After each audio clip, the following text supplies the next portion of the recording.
On y est? Voilà. J'ai oublié quelque chose quand même. C'est bas.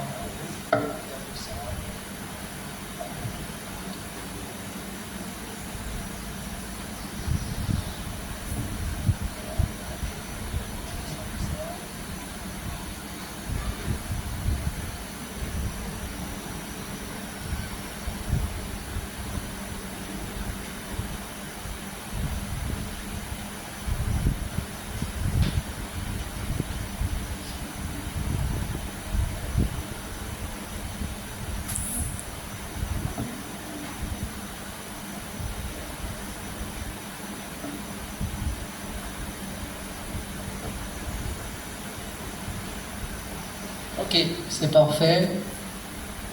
Tout à l'écran. Comment le royaume peut-il s'installer dans nos cœurs, nos églises et le monde?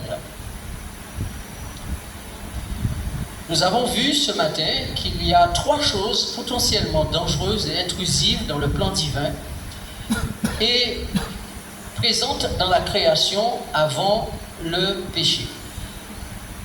Dieu ayant à l'esprit quelque chose de bien précis pour l'univers où les créatures ont été malmenées par Lucifer qui a mis des doutes dans la tête des uns et des autres. Et Dieu veut clarifier tout cela et la terre va servir de lieu pour pouvoir déployer le bien, le mal, et que chacun est librement, en âme et conscience, à faire un choix pour ou contre Dieu. Ainsi, dans le jardin d'Éden, Adam et Ève ont subi une épreuve de par la présence des ténèbres, dont l'ennemi est présent, de par la présence de l'arbre du bien et du mal, de la connaissance du bien et du mal, car l'esprit, l'arbre est présent dans le jardin, bien, mal, et puis de par le fait qu'il soit né ou fait de chair, et la chair est potentiellement dangereuse. Et Jésus a bien mis l'accent là-dessus, la chair ne sert de rien. Okay? L'esprit est bien disposé, mais la chair est faible. Alors, face à ces 3 choses potentiellement dangereuses et impliquées dans la création du monde, pour l'épreuve, quelles sont les déclarations révélatrices de Dieu? Alors, nous avons lu ce matin Genèse 1, verset 31, qui dit « Dieu vit tout ce qu'il avait fait et cela était comment? Très bon, très bon. » Alors, pour les théologiens qui sont là, à l'époque, il m'est arrivé de discuter avec un d'eux qui m'ont dit voilà, écoute, l'expression veut dire parfait. J'ai dit non. Le mot hébreu pour parfait, c'est tiklag.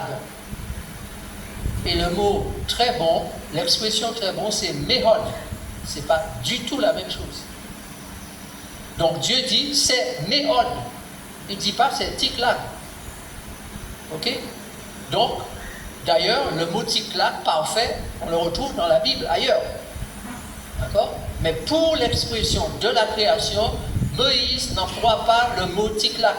Il emploie le mot méhod.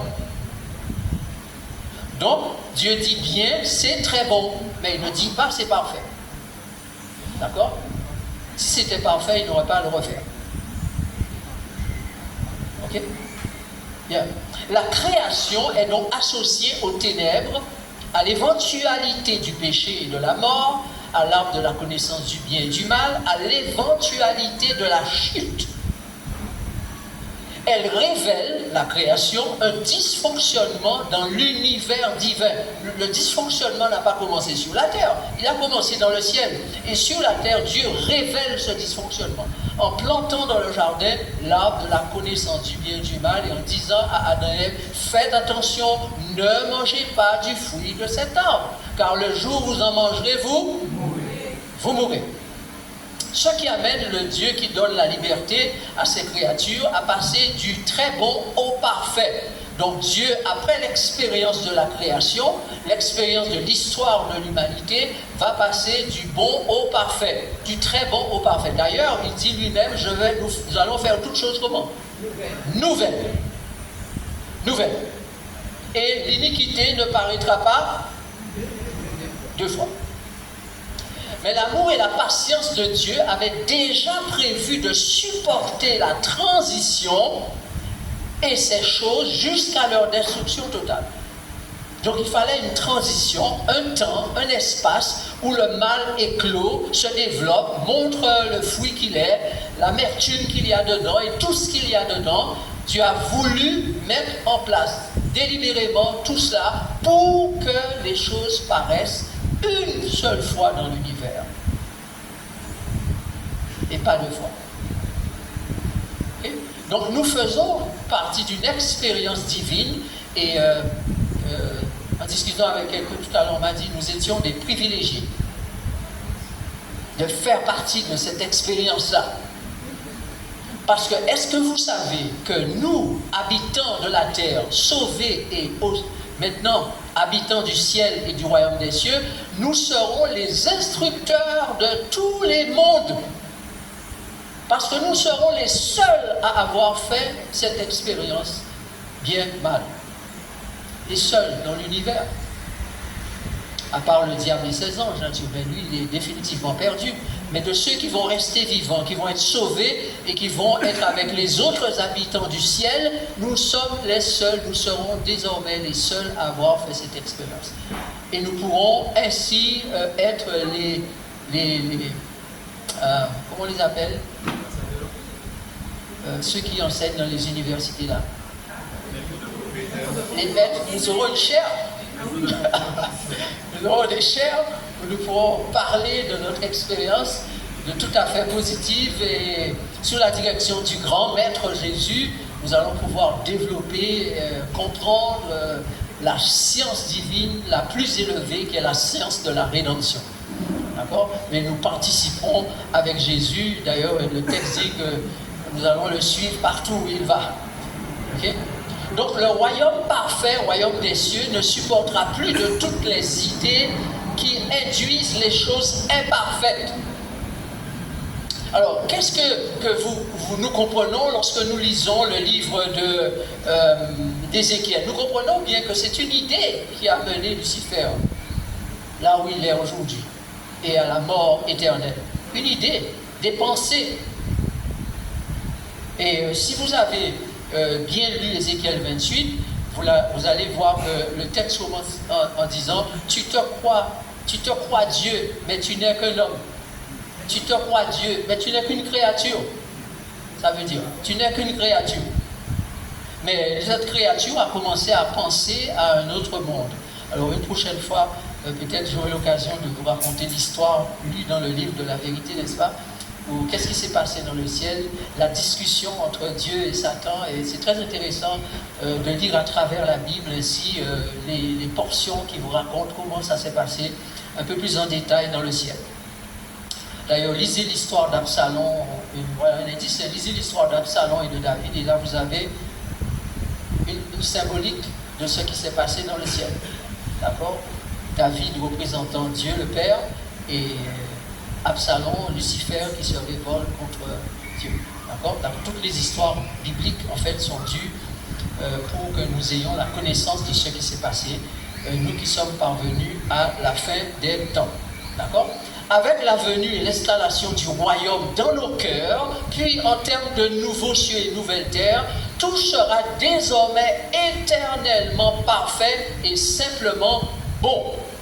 Vous et moi devons sérieusement envisager de considérer intelligemment notre appartenance à ce nouveau royaume. On ne va pas dans le royaume des cieux la fleur au fusil. On ne va pas dans le royaume des cieux la fleur au fusil. Ça demande dur, mûr. D'ailleurs, Jésus l'a dit, personne ne bâtit une tour avant de calculer le coût. D'accord? De même, nous ne pensons pas aller dans le royaume des cieux et penser que ça se fait comme ça. Non, non. Il va falloir sérieusement envisager notre appartenance à ce royaume des cieux. De quelle manière? Eh bien, cela nous emmène à notre question suivante. Nous l'avons posé ce matin. Quel est le statut que le royaume des cieux et son acceptation donnent aux croyants des derniers jours pour qu'ils constituent l'antichambre du nouveau royaume? Et nous avons vu ce matin que le statut qui nous est donné, c'est le statut de quoi? De vierge. Vierge. Okay?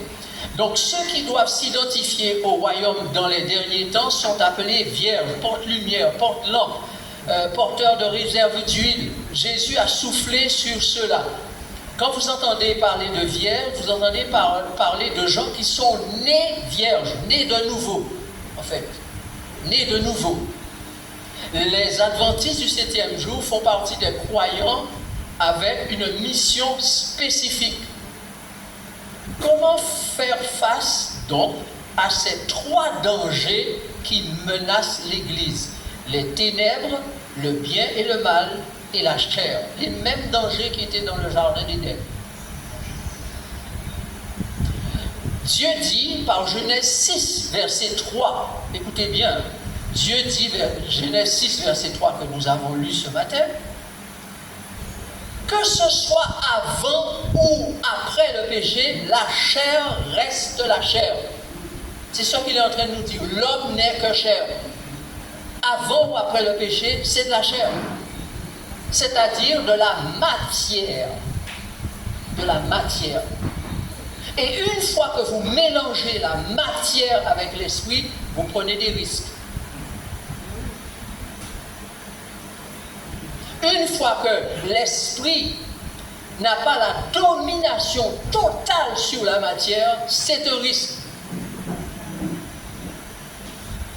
Lucifer, ange dans le ciel, le seul être décrit dans la Bible qui était fait d'esprit et de matière. Vous l'avez lu ça? Tout le monde me regarde avec des yeux étonnés. Lucifer était de matière et d'esprit. Comment?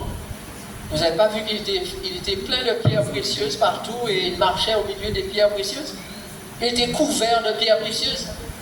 Et vous n'avez pas vu que c'est cette matière-là qu'il a perdue? Parce que ça faisait sa beauté.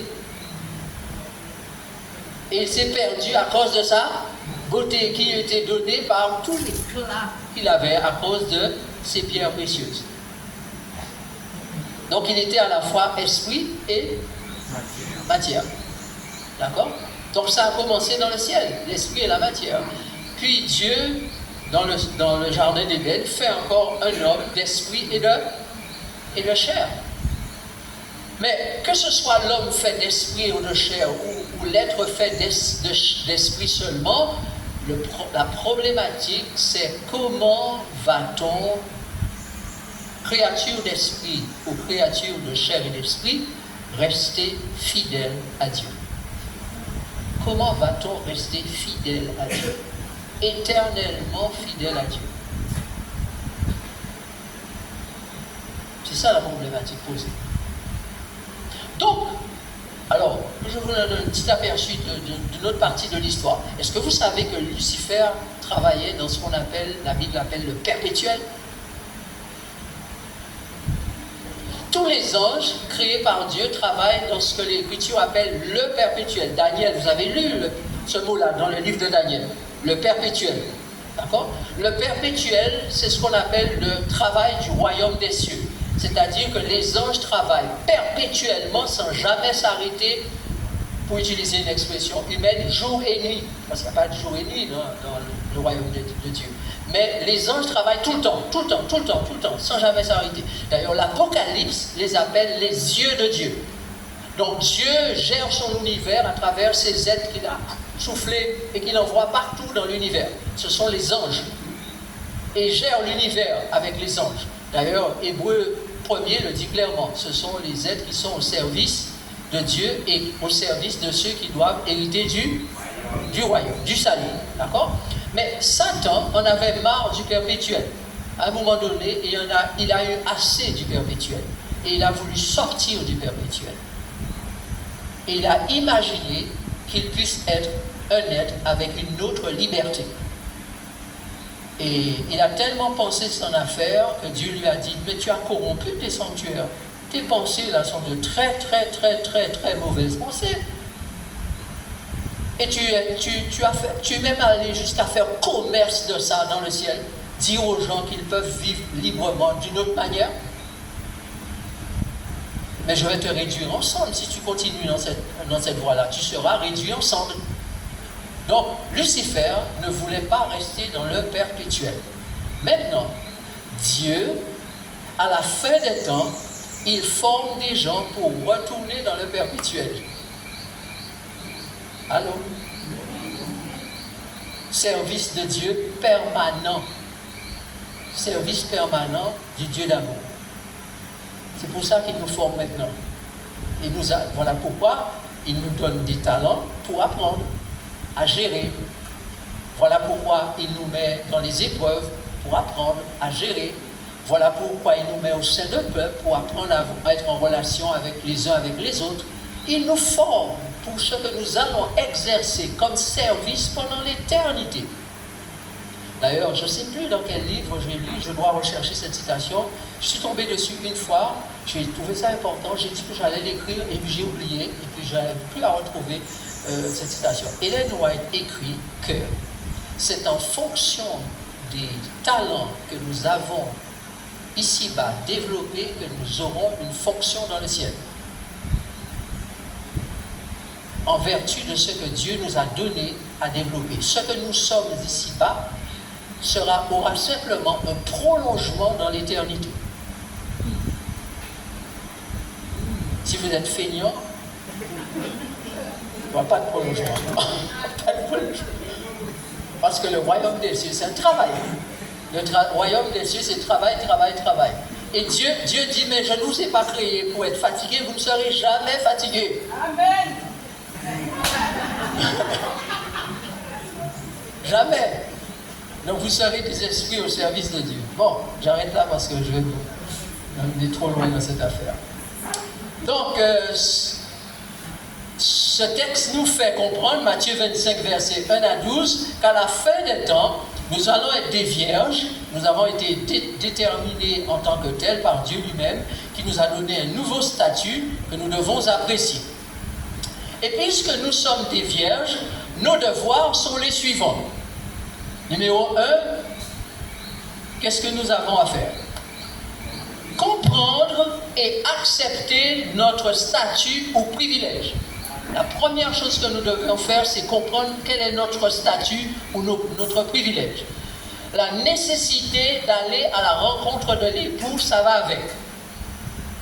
Donc, toute personne chrétienne, adventiste du 7e jour en particulier, dans ces temps-là, c'est quelqu'un qui a compris qu'il a un statut et une mission particulière, un privilège particulier, et la nécessité d'aller à la rencontre de l'époux.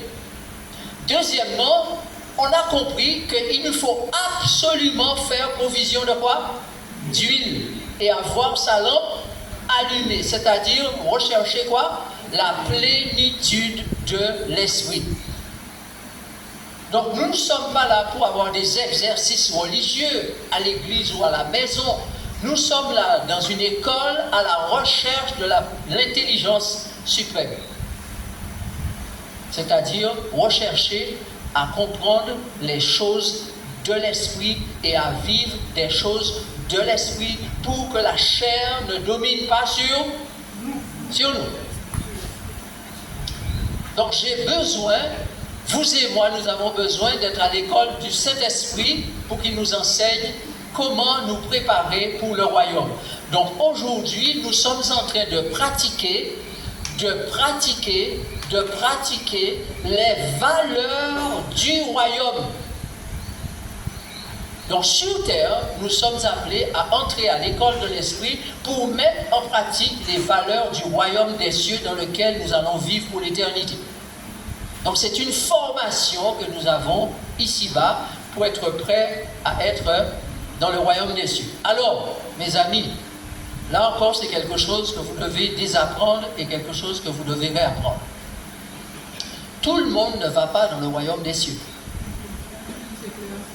Quand on n'a jamais vu un gouvernement, je répète, le royaume des cieux, c'est le gouvernement de Dieu.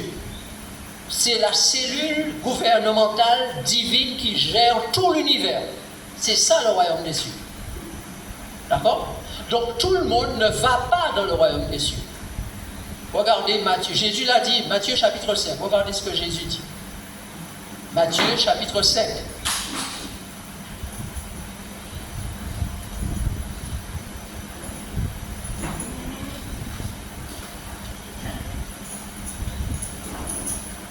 À partir du verset 3, Matthieu chapitre 5.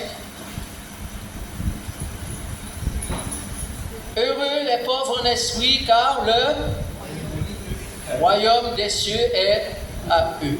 Heureux les affligés, car ils seront consolés. Heureux les débonnaires, car ils hériteront quoi? Donc tout le monde ne va pas dans le royaume des cieux. Il y a deux royaumes, le royaume des cieux et le royaume de la terre. Mais le royaume de la terre fait partie du royaume des cieux. Donc nous serons toujours globalement parlant dans le royaume des cieux, mais pas ayant le même statut.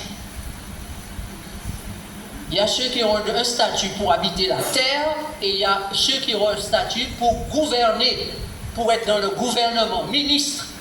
Les anges sont des ministres de Dieu.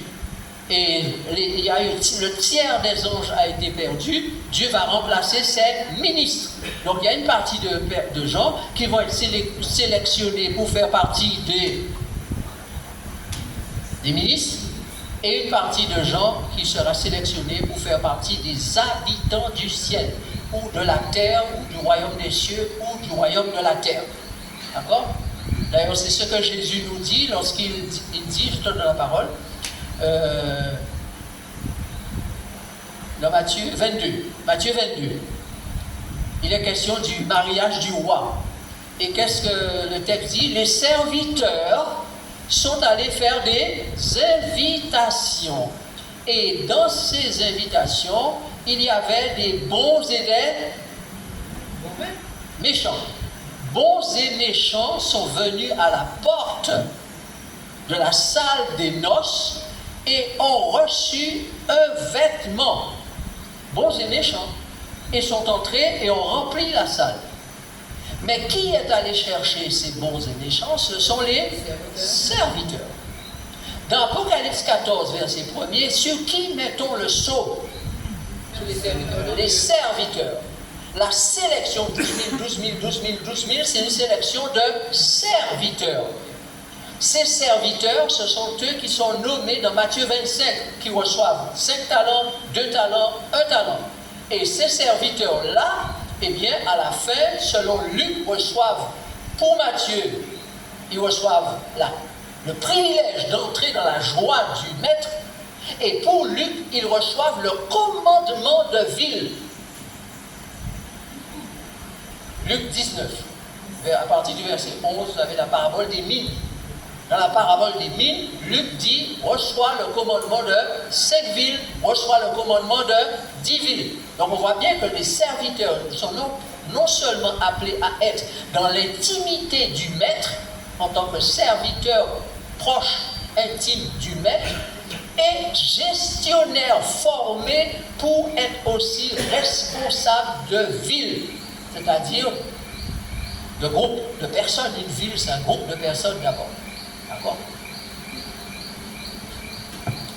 Dans la Bible, je trouve plein de textes qui disent que le royaume des cieux est semblable à. Mais honnêtement, je n'ai pas encore compris ce qu'est le royaume des cieux.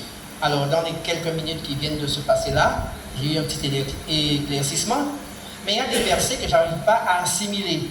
Notamment, quand Jésus parle de Jean-Baptiste, il dit, parmi ceux qui sont nés de femmes, il n'y en a pas eu de plus grand que Jean-Baptiste. Pourtant, le plus petit dans le royaume des cieux est plus grand que lui. Voilà. Et toujours dans Matthieu, chapitre 5, il dit, celui qui va changer un mot ou un truc de lettre dans la Bible, ou qui enseignera d'autres à le faire, sera appelé plus petit dans le royaume des cieux. Moi, je ne vois pas pourquoi quelqu'un qui va faire ça, il le regarde. D'accord, c'est une manière de dire les choses pour dire qu'il ne sera pas. Pour dire quoi? Qu'il n'y sera pas. Mais s'il ne sera pas, d'accord, parce que dans le royaume des cieux, il n'y a pas de petits et de grands. Il y a simplement des personnes qui ont un poste hiérarchique, c'est-à-dire certains à certaines positions, d'autres à d'autres positions. Mais tout le monde, on est égaux. On est des sauvés, on est des créatures de Dieu, on bénéficie des mêmes privilèges de la part de Dieu, seulement les fonctions ne seront pas les mêmes. Ce sont les fonctions qui ne seront pas les mêmes. Donc il n'y a pas de petit dans le sens de inférieur dans le royaume de Dieu. Est-ce que je peux m'appuyer sur un verset pour dire ça? Est-ce que tu peux t'appuyer sur un verset? Oui, dans la Bible. Mais le texte qu'on vient de lire dans Matthieu. Heureux les pauvres en esprit. Ils sont tous pauvres en esprit. Le royaume des cieux est à eux. Heureux les débonnaires. Ils sont tous débonnaires. Ils hériteront la terre. Parce que l'égalité se fait au niveau de l'esprit. Ils ont tous le même esprit. Et ils ont tous le même caractère. C'est ce que ça veut dire. Le caractère de ceux qui héritent la terre, c'est débonnaire. Le caractère de ceux qui héritent le royaume des cieux, c'est pauvre en esprit. Ça ne veut pas dire pauvre dans le sens de n'avoir rien. C'est pauvre dans le sens d'être humble. L'humilité précède la gloire, dit le texte. Donc ceux qui ont été humbles, qui n'ont pas la grosse tête en fait. La grosse tête qui se croit d'un esprit supérieur. Non, ceux qui sont d'un esprit humble, ceux-là sont pour le royaume des cieux. Ils auront eu la formation de ceux qui servent dans le royaume des cieux. Il faut beaucoup d'humilité pour servir dans le royaume des cieux. Je ne sais pas si... Quand je parle à d'autres personnes, pour vous pouvoir... Le micro. Quand je parle à d'autres personnes, pour pouvoir leur expliquer ce que c'est, j'ai pour habitude, et c'est la Bible qui m'invite, à m'appuyer sur des textes. Et quand je m'appuie sur des textes, il me dit même plus, trouver 2 ou 3 témoins. Donc ce n'est pas une chose que j'ai vue une fois dans la Bible que je peux dire, c'est ça. Oui. Et je pense que je ne peux pas m'appuyer. Alors je ne peux pas ou ne pas croire. Je ne peux pas m'appuyer pour dire que la Bible dit, si pas même une fois, je le vois dans la Bible. Je comprends ce que tu dis, mais je n'ai pas spécifiquement fait une étude particulière pour rassembler toute une liste de versets dans ce domaine-là, ce que je pourrais faire. Donc quand je l'aurai fait, je te contacterai. Merci. D'accord? Ok. Alors, oui.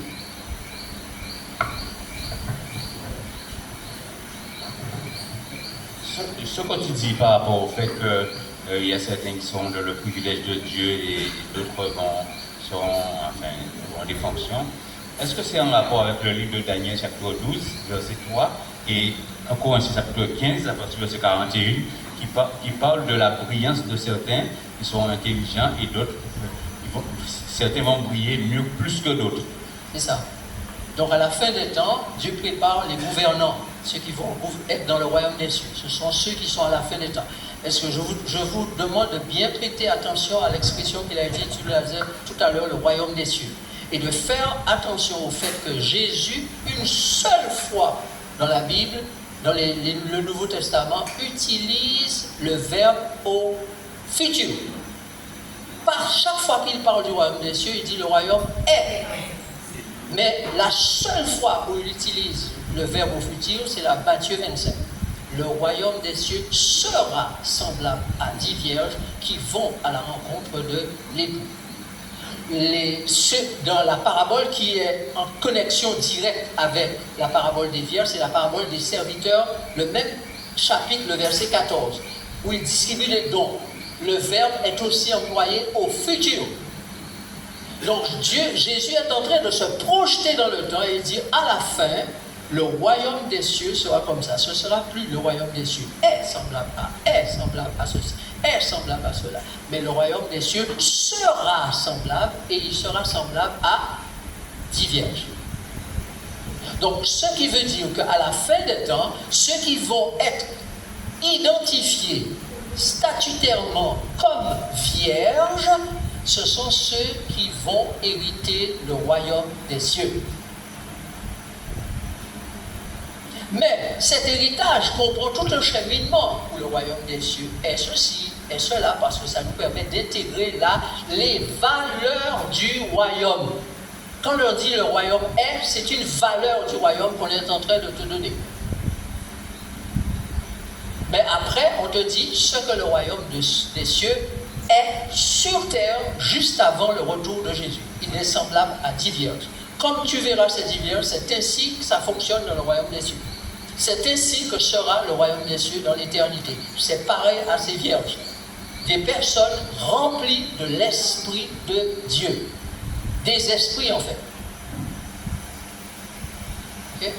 Qui vont hériter du royaume des cieux. Parce que ce que nous devons comprendre, c'est que les esprits fonctionnent 24 heures sur 24. Une fois que tu as un corps, tu ne peux pas fonctionner tout le temps. Le corps t'alourdit. Tu ne peux pas circuler dans l'univers comme un vent, parce que les anges de Dieu, dit la Bible, ce sont des vents et des feux. Et ils circulent à des vitesses extraordinaires dans tout l'univers pour être au service de Dieu. Mais est-ce qu'Adam et Ève, ayant un corps même parfait, pouvaient circuler dans les... Ne peut pas. Les statiques sur la terre. Donc, ceux qui vont hériter la terre n'auront pas les mêmes privilèges que ceux qui vont hériter le royaume des cieux. Car le royaume des cieux, c'est le gouvernement de Dieu. C'est là qu'on trouve les ministres de Dieu que sont les anges. Et Dieu nous appelle maintenant à faire partie des anges. Allô? Oui. Faire partie des anges qui sont à son service pour l'éternité. Et la question est de savoir comment nous allons parvenir à intégrer ça dans nos têtes et à dire oui Seigneur, je veux te servir. Ok? Alors, je poursuis. Faire provision d'huile, oui, on a évoqué ça. Maintenant, être vierge, c'est être connu de l'époux par le service. Parce que quel est le travail que font les vierges? On parle de mariage là. Les vierges jeunes filles qui sont dans le mariage, qu'est-ce qu'elles font?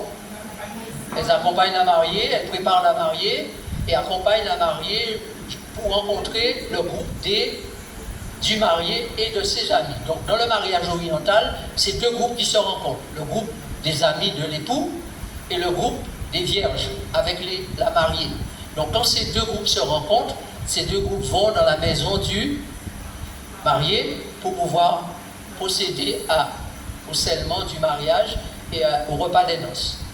D'accord? Donc nous avons deux groupes. Un groupe d'hommes appelés les amis de l'époux et un groupe de femmes appelés les amis de l'épouse. D'accord? Ou les vierges en charge de la préparation de l'épouse. Et ces deux groupes se rencontrent pour le mariage. C'est exactement ce qui se passe à la fin des temps. Il y aura donc deux groupes. Deux groupes. Un groupe appelé ami de l'époux et un groupe appelé ami de l'épouse. Ces deux groupes vont fusionner, mais c'est toujours deux identités. Deux groupes formés à des choses bien spécifiques. D'accord? Mais il faudrait revenir là-dessus dans une autre étude. Ça, c'est en passant, vous pouvez faire la recherche vous-même concernant ces deux groupes. La destinée des vierges et leur mission fait partie du plan rédempteur et est écrite avant la fondation du monde. Quand le plan du salut a été écrit avant la fondation du monde.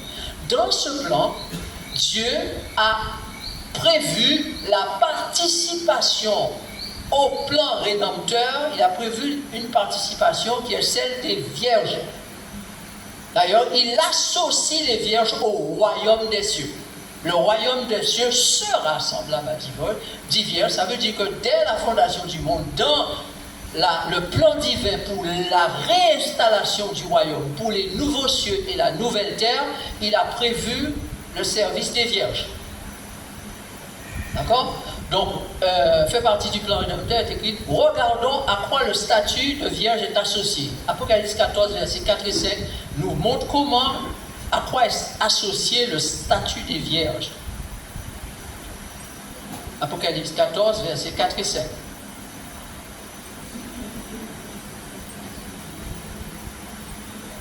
Quelqu'un a trouvé? Vous pouvez lire?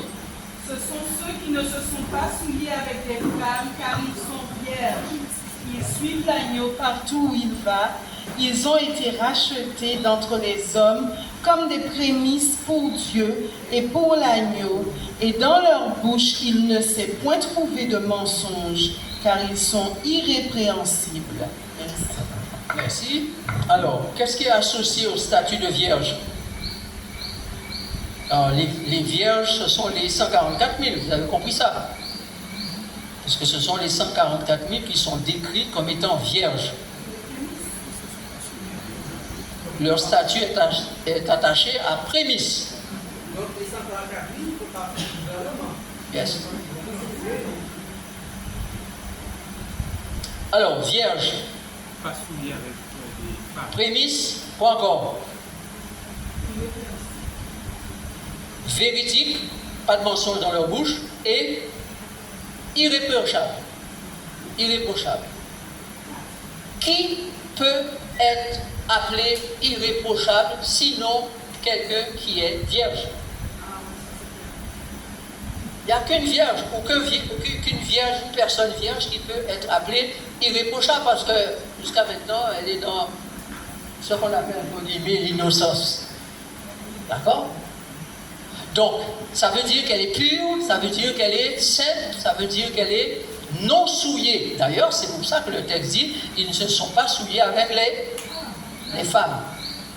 Les vierges ne sont pas souillées avec les femmes. Maintenant, qu'est-ce que ça veut dire souiller avec les femmes? Je vous rappelle que ça ne veut pas dire, c'est pas une affaire de sexe. Femme dans la Bible, c'est symbolique de. Non. Non, c'est pas le premier symbolisme de la femme dans la Bible. Le premier symbolisme de la femme dans la Bible, c'est la chair. Chair. Os de mes os et chair de ma chair. On l'appellera femme. Femme, c'est symbolique de la chair. Ok? Maintenant, la chair est tirée de l'homme, le masculin, donc l'homme aussi est chair. Voilà pourquoi Dieu dit à la fin, l'homme n'est que chair. Ok? Donc, quand il est dit ne se sont point souillés avec les femmes, il est question ici de la chair. La Bible est très claire sur le fait qu'il n'est pas dit que, il est bien dit que de ne pas commettre l'impudicité, l'adultère, etc., etc. Ok? Ça, ce sont des actes transgresseurs. Mais souiller est un état, ce n'est pas une transgression, c'est un état dans lequel on se place. Donc quand on est souillé, on est dans un état, et cet état de souillure est l'état de la chair. Parce que c'est le péché qui nous souille et a mis notre nature dans un état de souillure. Ce n'est pas parce que vous péchez que vous devenez souillé. Vous êtes souillé de par votre naissance. La chair est un produit souillé par le péché d'Adam et d'Ève. Et nous naissons souillés.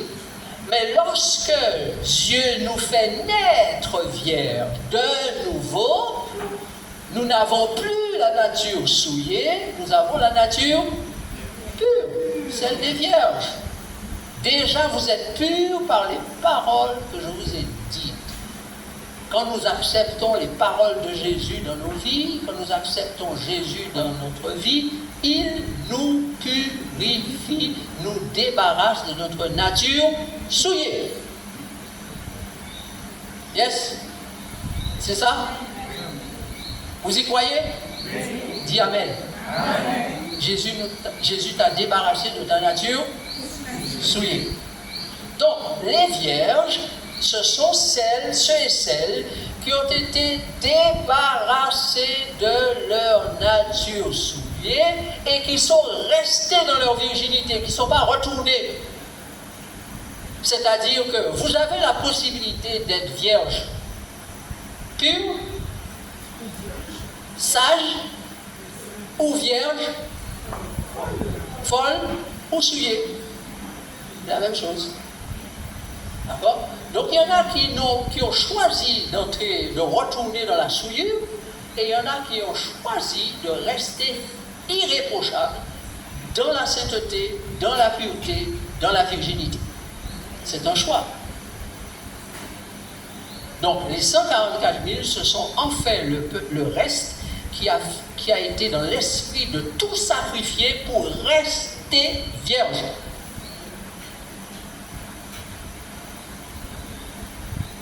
Ça vous parle? Ça vous inspire? Je dois faire le choix. Dieu ne force pas en nous la virginité. Il nous demande si nous voulons ou pas être vierges. C'est-à-dire, si il nous avance le OK pour qu'il nous fasse naître de nouveau. Car vous avez bien vu que Jésus dit, cette affaire de naître de nouveau, c'est une affaire mystérieuse. Hein? C'est Dieu seul qui est capable de faire ça.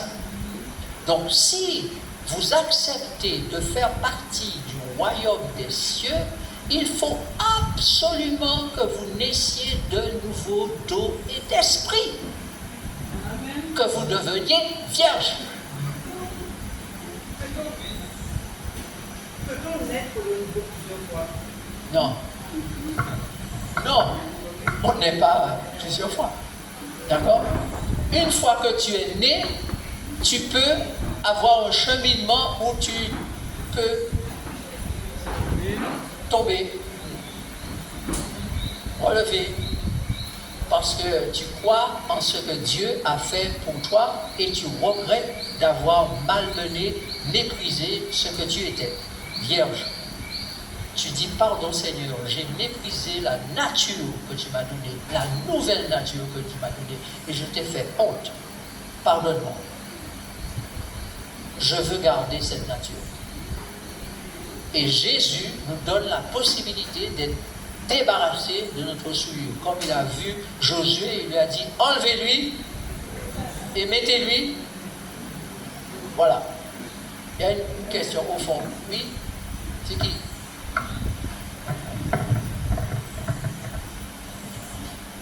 Donc les deux groupes dont tu parlais, pour éclairer mon esprit simple et simplifié, est-ce que ce sont d'un côté les 144 000 et la grande foule? Est-ce que ce sont ces deux groupes qui vont fusionner pour parler un langage auquel on est, je veux dire, profanement plus habitué?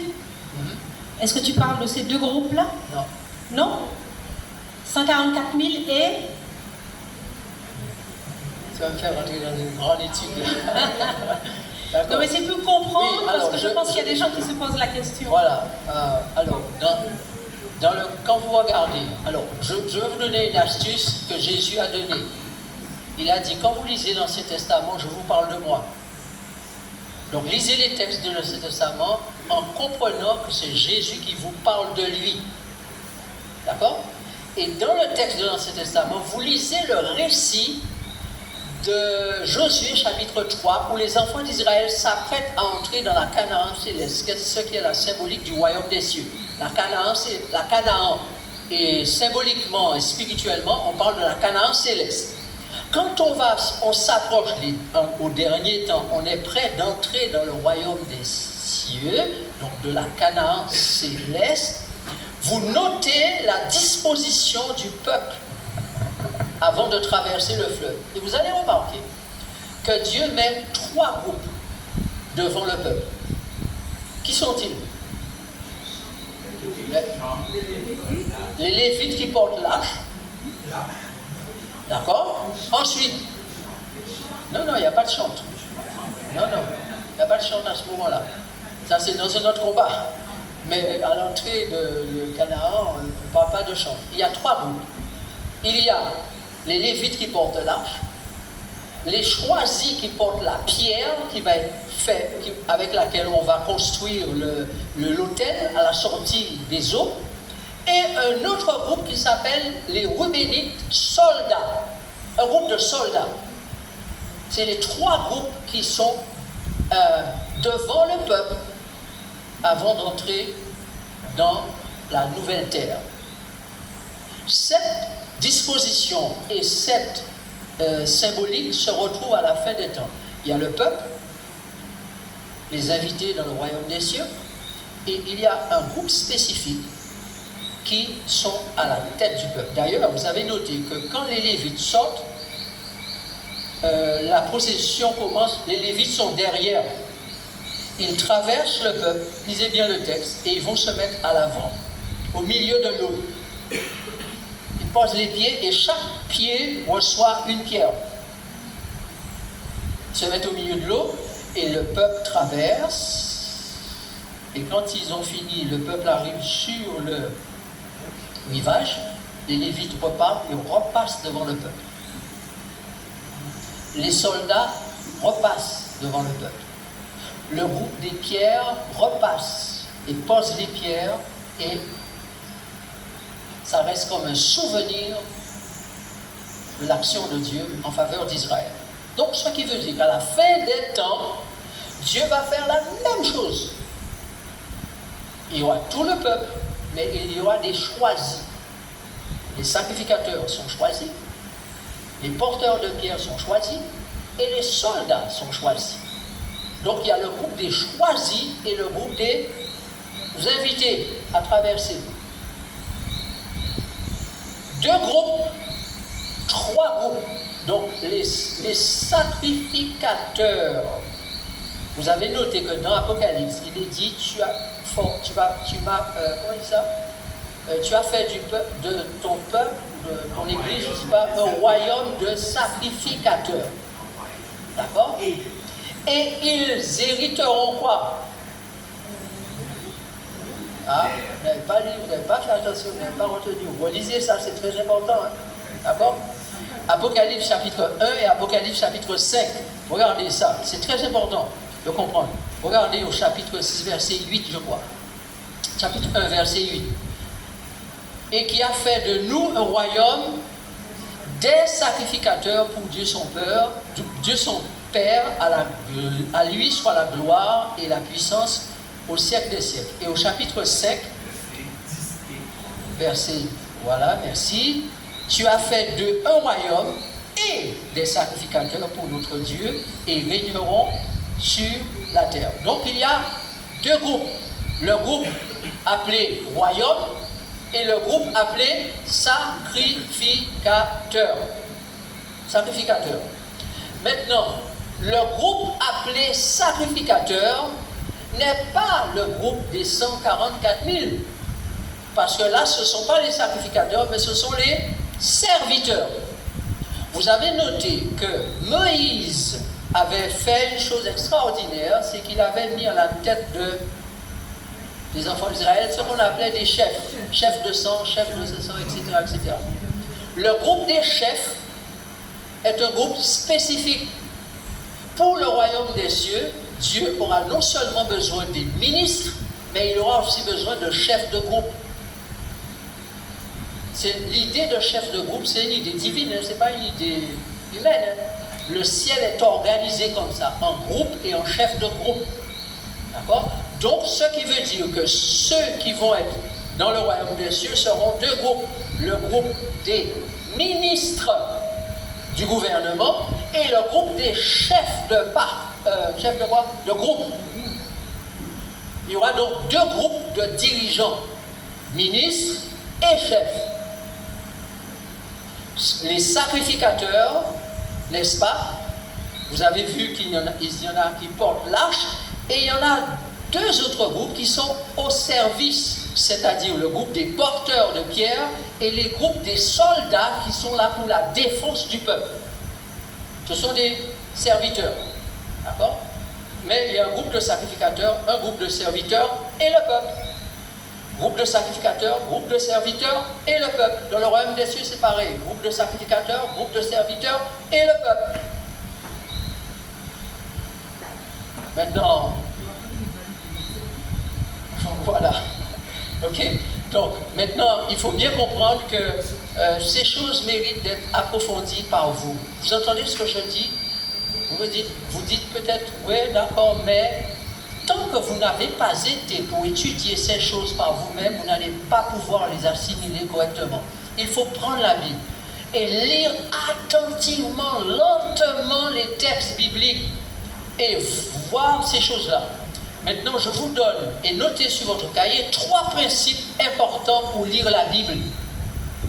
Numéro 1, c'est Paul qui le dit, notez le texte, 1 Corinthiens chapitre 10, verset 11.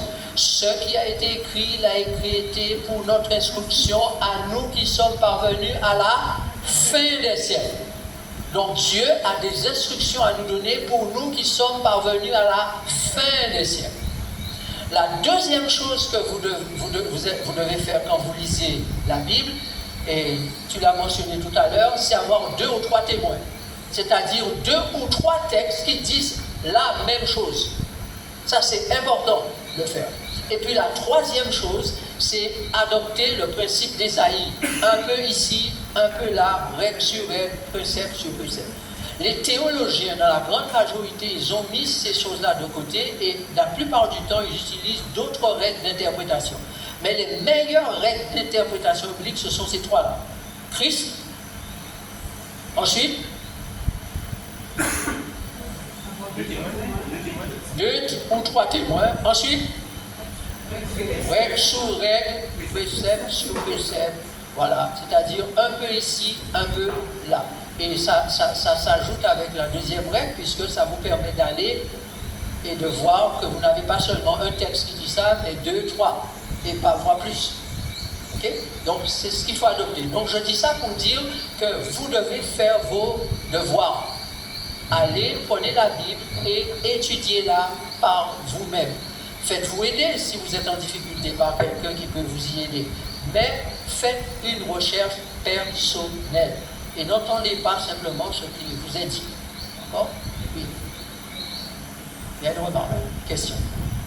Question, ça fait longtemps que tu as passé tellement autre chose. Vas-y. Peut-être que je suis trop basse là, tu ne me vois pas. Oui.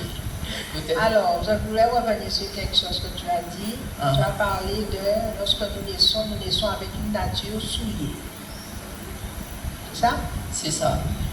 Et nous devons naître de nouveau pour revêtir une nature pure. C'est ça. Par quelle action? L'action de l'esprit. Comment? L'action de l'esprit. Mais pour accueillir, alors c'est-à-dire recevoir le Saint-Esprit. Non.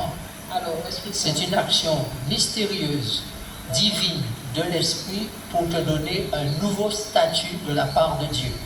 Donc, ce n'est pas par l'action du baptême? Non. Ok, parce que c'est important ça. Non. Le baptême vient confirmer que ça a eu lieu. Mais ce n'est pas l'action. C'est pour ça que Jésus répète 2 fois. C'est pour ça qu'il dit 2 fois. Si quelqu'un ne naît de nouveau, si quelqu'un ne naît d'eau et d'esprit. C'est-à-dire l'eau et l'esprit viennent confirmer la nouvelle naissance, le statut que tu as nouvellement reçu. Donc tu l'as déjà reçu avant le baptême. Avant le baptême, oui. Ce qui veut dire que tu as dit qu'on ne peut pas naître de nouveau plusieurs fois. Voilà. Est-ce qu'on peut être baptisé plusieurs fois? Oui. Alors pourquoi? Parce que tu avais... il faut reconfirmer publiquement chaque fois. Voilà, tu as renié ce que tu étais, tu viens dire je m'excuse, je me demande pardon d'avoir renié ce que j'étais. Donc tu rebaptises. Non, c'est pas un jeu. Oui, c'est-à-dire que si tu as vraiment pris conscience de la profondeur de ton acte de reniement de ce qui était, tu ne voudras pas être rebaptisé une seconde fois.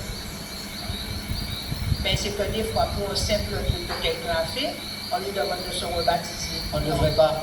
Eh bien, voilà, Il y a la communion, le lavement des pieds pour ça. Eh bien, merci, c'est ça que tu voulais savoir. On ne devrait pas. Le baptême est trop sérieux pour faire que quelqu'un se rebaptise, etc. D'accord? Le lavement des pieds est fait pour ça. Oui, alors, il y avait une autre, mais par là, je ne sais plus avant. C'est là-bas, oui. Alors, avant, après. Les Lévites et les soldats, c'était que des hommes. Oui, c'était des hommes. Alors ça veut dire que pour le nouveau gouvernement de Dieu, les femmes ne pourront pas avoir ces postes. Non, c'est une symbolique. Ça veut dire que ce sont des humains. Mais des humains, il n'y a pas que les hommes, puisque la femme et l'homme sont sortis de l'homme, la femme sortie de l'homme. C'est une seule chair. L'homme, quand Jésus dit l'homme n'est que chair, il ne parle pas de l'humain masculin, il parle de l'être humain, de l'humanité. D'accord? Mais t'inquiète pas, tu seras là. Oui. Je n'ai pas compris l'histoire mais le fait d'avoir 3 groupes, c'est-à-dire que j'ai vu qu'il y a les Lévites qui portaient l'ange, il y a les élus qui portaient les pierres, il y a les soldats, mais, et le peuple là. Le peuple, c'est le 4e groupe. Donc, il y avait... Ouais, d'accord, c'est pour ça que oui, mais je parle des 3 groupes qui deviennent en fait 2. D'accord. Les 3 groupes deviennent 2 groupes, c'est-à-dire c'est un groupe de sacrificateurs et 2 groupes de serviteurs. Donc ils ont tous 2 groupes pour la qualité de serviteurs et un groupe pour la qualité de sacrificateurs. D'accord. Ok. Merci. Oui. Alors il y a le micro ici.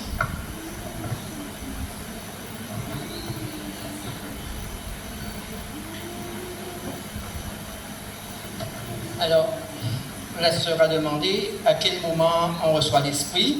On a répondu. Elle a dit, est-ce qu'on peut être baptisé plusieurs fois?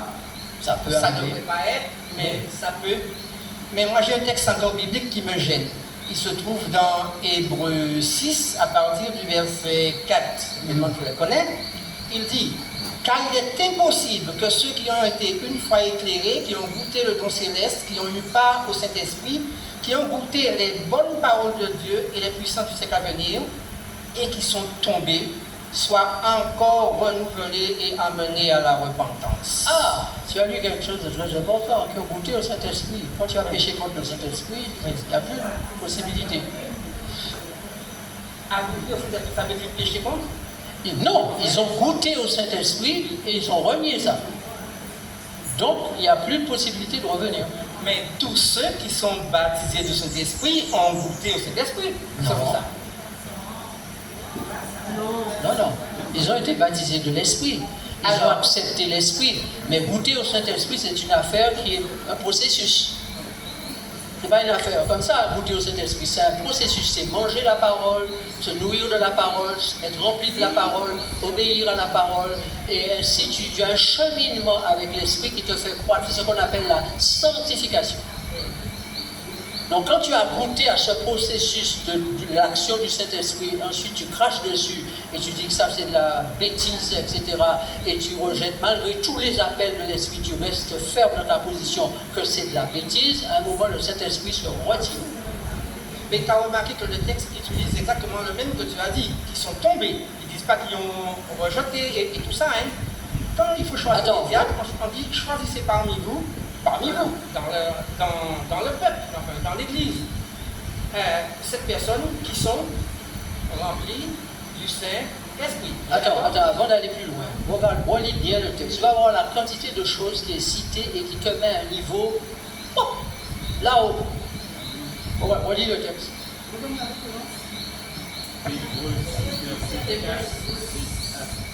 À partir du verset 4, car il est impossible que ceux qui ont été une fois éclairés, qui ont éclairé, oui, d'accord, ils ont reçu la lumière, oui, qui ont goûté le don céleste, qui ont eu part au Saint-Esprit, oui, qui ont goûté la bonne parole de Dieu et les puissances du siècle à venir,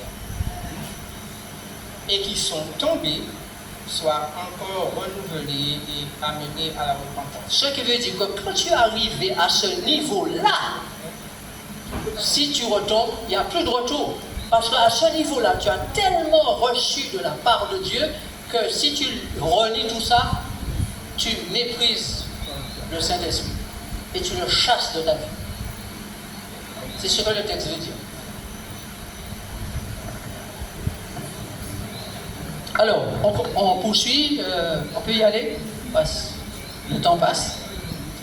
Donc, pour que nous participions au succès du royaume, nous devons savoir qui nous sommes. Quel est le regard de Dieu sur nous? Et ce sera le sujet demain soir, nous allons parler de ça. Ne pas être parmi les saints et les irréprochables aujourd'hui, c'est comme rejeter la lumière, la puissance, l'amour, la joie, la paix. Dans ces derniers temps, c'est être parmi les vierges folles. Donc chacun doit faire un choix. Ne pas être parmi les saints et les irréprochables d'aujourd'hui, c'est comme rejeter la lumière offerte par Dieu en ces derniers temps, c'est être parmi les folles, les vierges folles.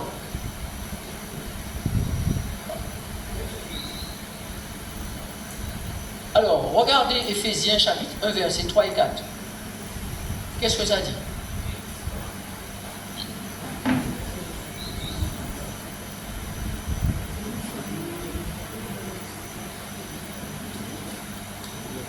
Éphésiens 1, versets 3 et 4. Béni soit Dieu le Père de notre Seigneur Jésus-Christ qui nous a bénis de toutes sortes de bénédictions spirituelles dans les lieux célestes en Christ. C'est important ce qu'il dit là. Lieux célestes. En lui, Dieu nous a élus avant la fondation du monde pour que nous soyons comment? Cette affaire est une affaire d'élection et de choix divin avant la fondation du monde.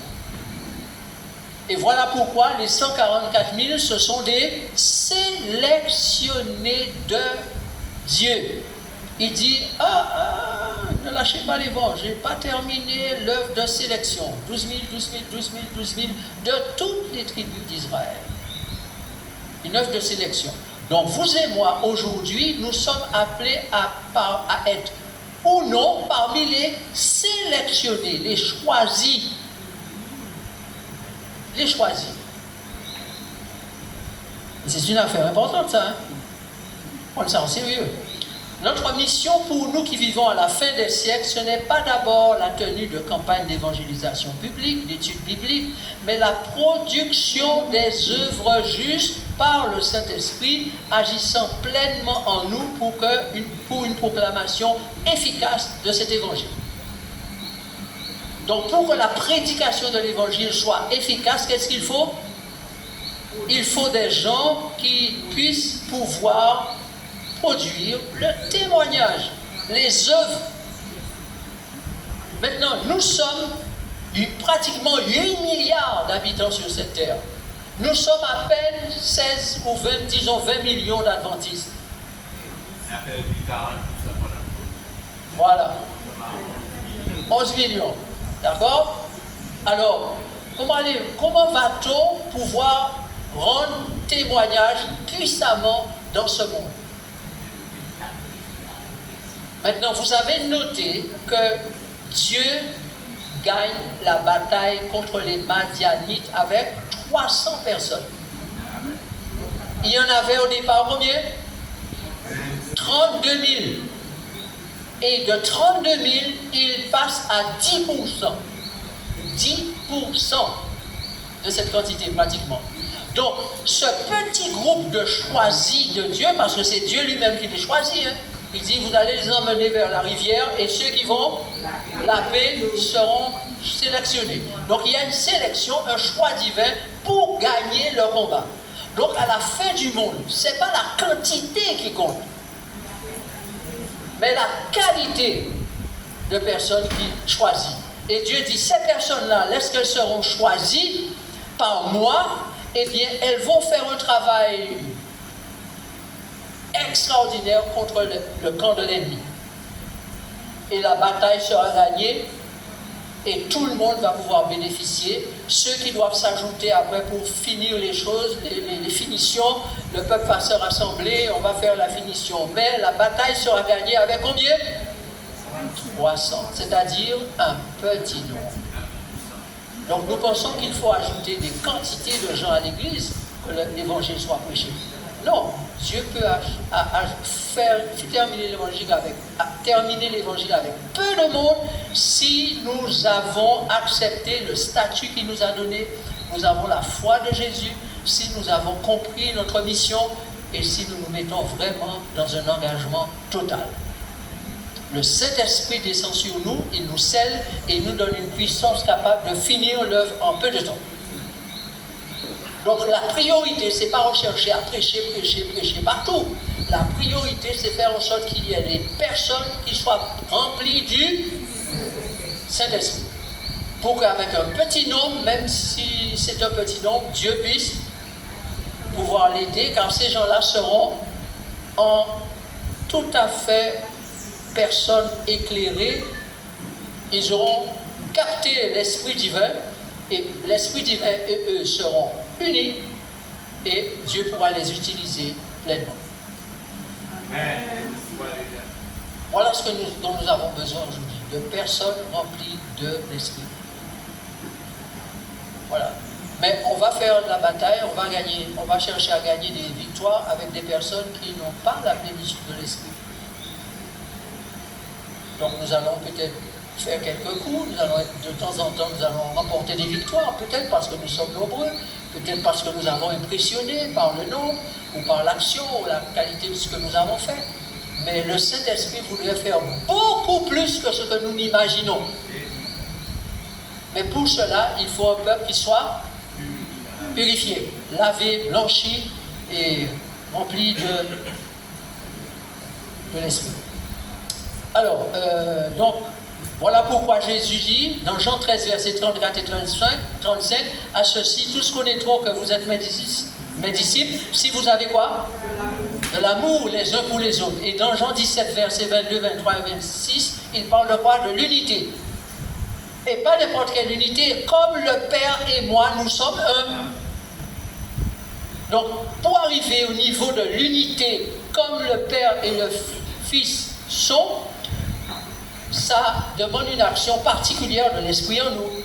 Or, Jésus associe la connaissance du monde de lui à ça. Il dit, c'est ainsi que le monde saura que j'ai été envoyé, reconnaîtra que j'ai été envoyé. Donc, comment voulons-nous prêcher l'Évangile et nous avons un problème à ce niveau-là?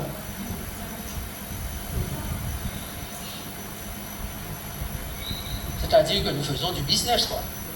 Business d'évangile. Il nous faut faire développer l'Église, alors on fait des choses pour que l'Église se développe, c'est un business. Mais si on fait des choses comme Jésus les demande, ça veut dire que pour que ce business divin ne soit pas un business d'humain, soit quelque chose de divin, il faut absolument que ces deux ingrédients-là soient dans l'affaire, l'amour et l'unité. Amen. Ça ne peut pas marcher sans ça, amour et unité. Okay? Rendre gloire à Dieu, c'est produire les œuvres préparées d'avance grâce au Saint-Esprit habitant en nous. Il faut à Dieu deux témoins dans le jugement. De même que nous devons lire deux textes pour prouver que le texte, c'est la vérité, minimum deux, de préférence trois. Eh bien, Dieu, pour déclarer sa gloire devant tout l'univers, a besoin de deux ou trois témoins. Ésaïe est clair là-dessus. Quels sont les témoins de Dieu? Ésaïe 43.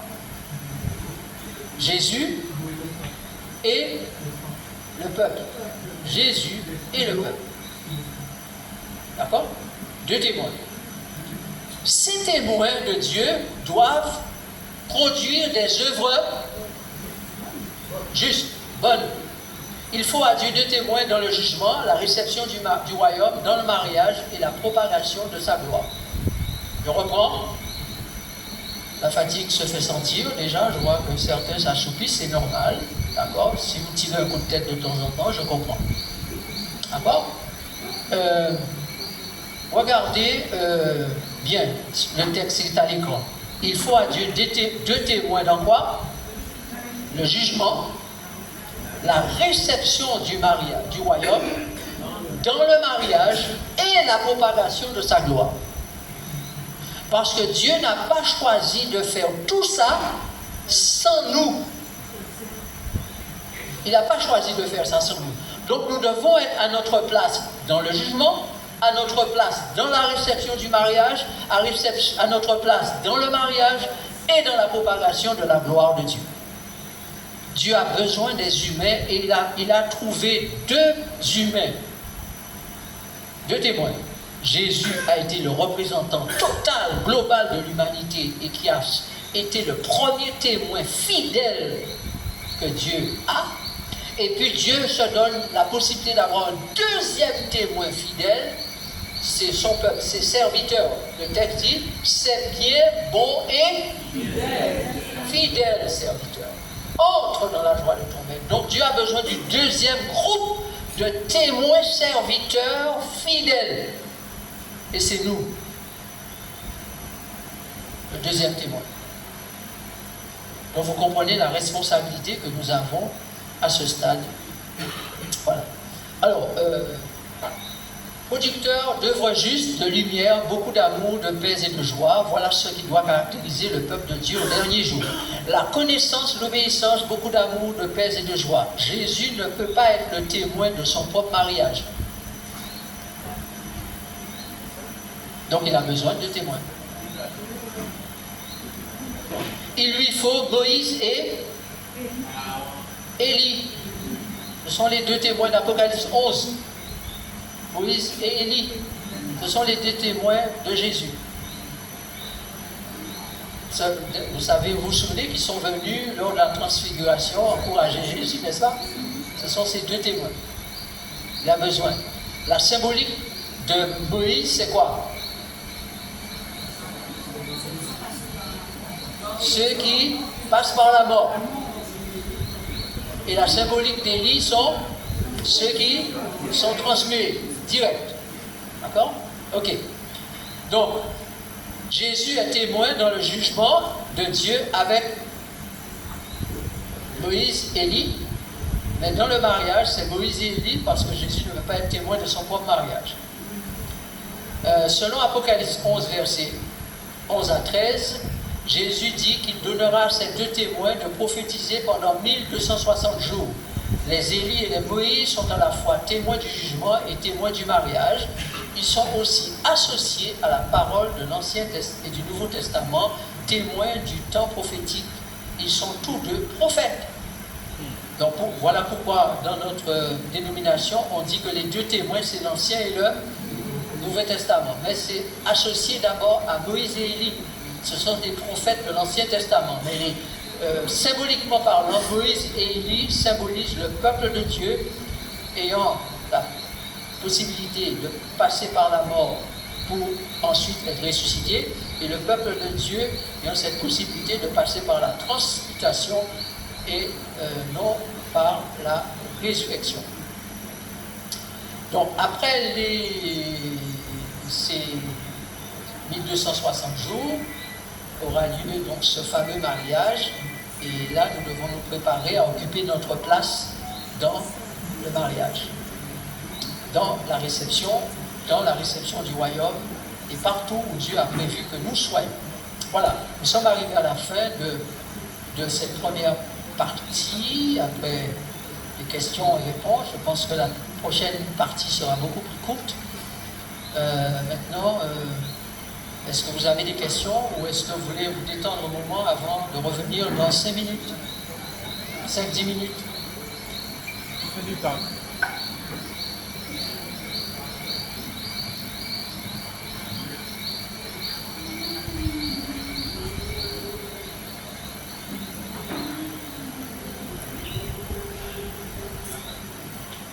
Alors, nous allons découvrir maintenant qu'est-ce que le livre de la vérité et comment lire ce livre.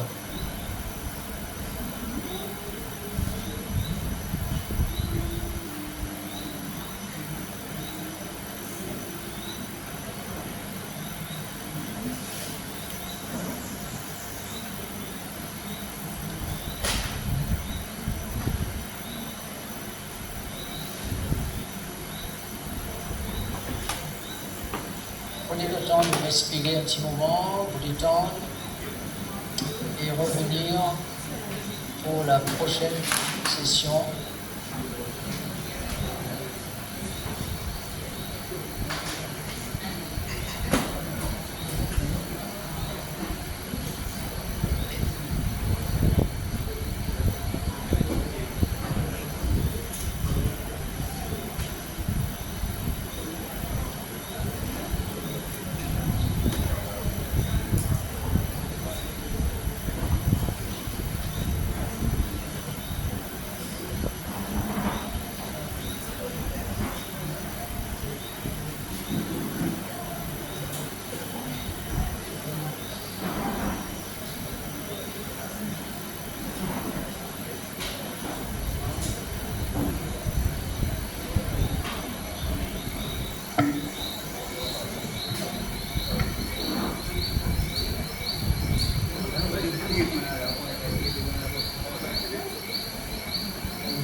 Voilà, eh bien, nous repartons pour notre dernière session. La question posée, qu'est-ce que le livre de la vérité et de la vérité présente pour nous aujourd'hui?